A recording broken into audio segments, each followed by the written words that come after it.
Genesis, ang paglikha. Unang kabanata.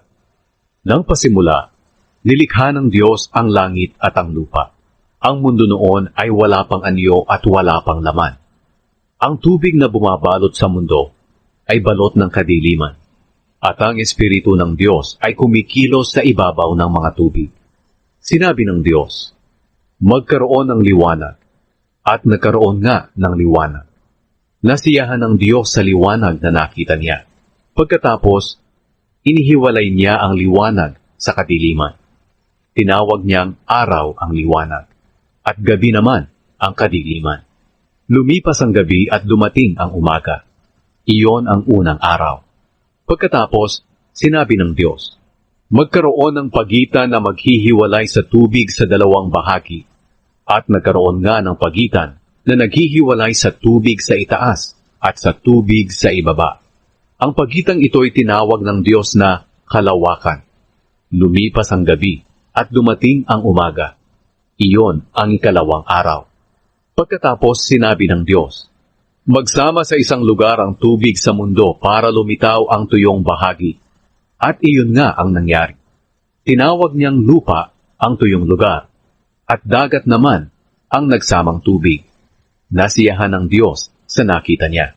Pagkatapos sinabi ng Diyos, magsitubo sa lupa ang lahat ng uri ng halaman, ang mga tanim na nagbubunga ng butid, at ang mga punong kahoy na namumunga ayon sa kani-kanilang uri, at iyon nga ang nangyari.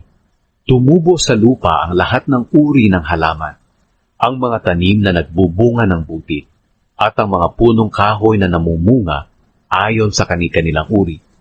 Nasiyahan ng Diyos sa nakita niya. Lumipas ang gabi at dumating ang umaga. Iyon ang ikatlong araw. Pagkatapos sinabi ng Diyos, magkaroon ng mga ilaw sa kalangitan para ihiwalay ang araw sa gabi, at magsilbing palatandaan ng pagsisimula ng mga panahon, araw at taon. Magningning ang mga ito sa kalangitan para magbigay liwanag sa mundo. At iyon nga ang nangyari. Nilikha ng Diyos ang dalawang malaking ilaw. Ang pinakamalaki ay magliliwanag kung araw, at ang mas malaki ay magliliwanag kung gabi. Nilikha rin niya ang mga bituin. Inilagay ng Diyos ang mga ito sa kalangitan para magbigay liwanag sa mundo kung araw at gabi, at para ihiwalay ang liwanag sa dilim. At nasiyahan ng Diyos sa nakita niya.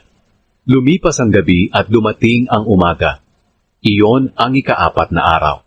Pagkatapos sinabi ng Diyos, magkaroon ng iba't ibang hayop sa tubig, at magsilipad ang iba't ibang hayop sa himpapawid. Kaya nilikha ng Diyos ang malalaking hayop sa dagat, at ang lahat ng uri ng hayop na nakatira sa tubig, at ang lahat ng uri ng hayop na lumilipad. Nasiyahan ng Diyos sa nakita niya, at binasbasan niya ang mga ito. Sinabi niya, magpakarami kayo, kayong mga hayop sa tubig at mga hayop na lumilipad. Lumipas ang gabi at dumating ang umaga. Iyon ang ikalimang araw. Pagkatapos sinabi ng Diyos, magkaroon ng iba't ibang uri ng hayop sa lupa, mga hayop na maamo at mailap, malalaki at maliliit. At iyon nga ang nangyari.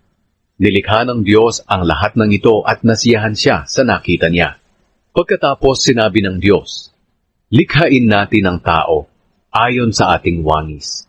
Sila ang mamamahala sa lahat ng uri ng hayop, mga lumalangoy, lumilipad, lumalakad at gumagapang. Kaya nilikha ng Diyos ang tao, lalaki at babae, ayon sa wangis niya.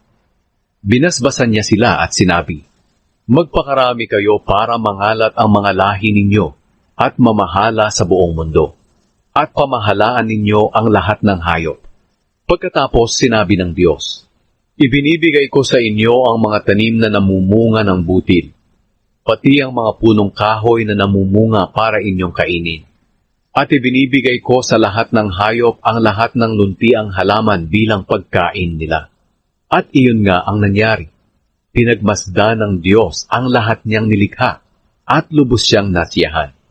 Lumipas ang gabi at dumating ang umaga. Iyon ang ika-anim na araw. Natapos likhain ng Diyos ang kalangitan, ang mundo at ang lahat ng naroon. Natapos niya ito sa loob ng 6 na araw at nagpahinga siya sa 7 araw. Binasbasan niya ang 7 araw at itinuring na di pangkaraniwang araw.